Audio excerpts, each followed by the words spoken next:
সরিষার তেলে পোলাওটাকে ভালো করে ভেজে নিচ্ছি। অ্যান্ড ভাজার পরে এটা হচ্ছে আমি প্রেশার কুকারে মাংসটা রান্না করেছি। এখানে আমি রাঁধুনি মাংসের মশলা দিয়েছি, বিরিয়ানি মশলা দিয়েছি। দেন মাংসটা চালের সাথে অ্যাড করে তারপর গরম পানি দিয়েছি পরিমাণ মতো। তারপর বিরিয়ানি স্মেল অ্যাড করে চুলার উপরে একটা কড়াই দিয়ে এবং এর উপর আমি বিরিয়ানির পাতিলটা দিয়েছি। এর ফলে যেটা হয় বিরিয়ানিটা ঝরঝরে হয় অ্যান্ড পাতিলের নিচে লেগে থাকে না এবং পোড়া লাগারও সম্ভাবনা খুব কম থাকে।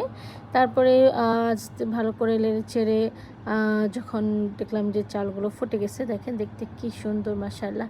অ্যান্ড তারপর আমি একটু বুরহানি বানাইছি অ্যান্ড বুরহানি দিয়ে বিরিয়ানিটা খেয়েছি। আলহামদুলিল্লাহ, এটার টেস্ট ওয়াজ সো অ্যামেজিং। সরিষার তেল দিয়ে বিরিয়ানি রান্না করলে আসলে খুবই মজা লাগে। Thanks for watching, bye bye.